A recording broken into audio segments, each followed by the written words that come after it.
Julie, actually, if it's not this case that you're working on, but is there another case that you would like to maybe tell us a success story, maybe your favorite success story? Classic story of why matchmakers can provide opportunities that wouldn't otherwise exist. I had a female client who was beautiful, wonderful, lived in Los Angeles.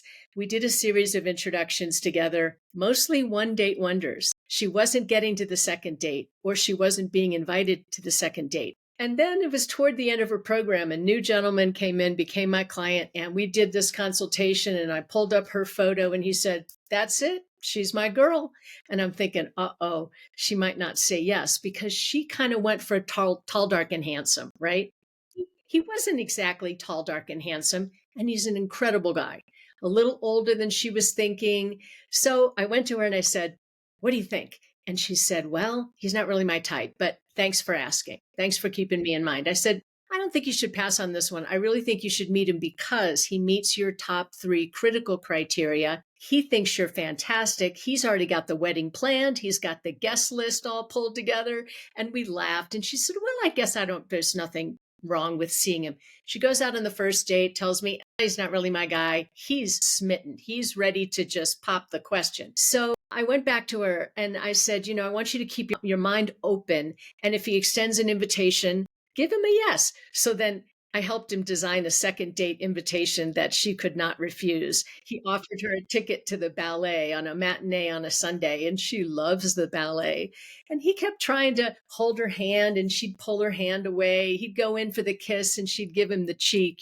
She wasn't feeling it. But the third date he caused to happen. He asked her if she would come over and help him prepare for a dinner party all day long in the kitchen. She's a culinary expert, more so than he is. She said yes. And it was that day where they were smashing garlic together, crying over the onions they were cutting together.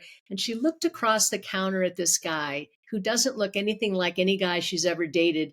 And she realized she feels different. She feels like she can be her whole self and her best self. And they laughed and they had a great time. And she picked up the phone and called me from the bathroom. And she said, "You know what, Julie? I'm liking this guy. And I think you're right. I've been going on too many just one dates and I haven't been giving men a chance." They've been together for 18 years. They're married. I put them on TV.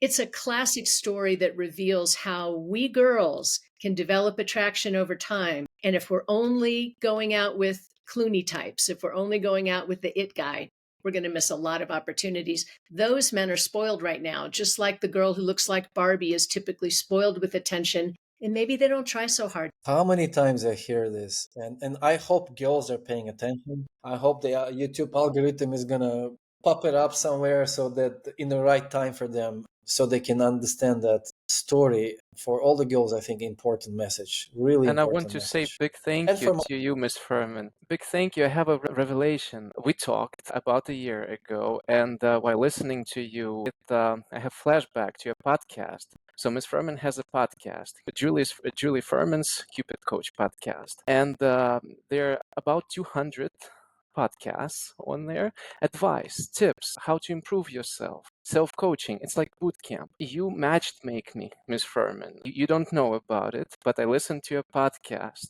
And now I'm in a relationship with a wonderful lady here in Greece, and it's because of you. So thank you kindly.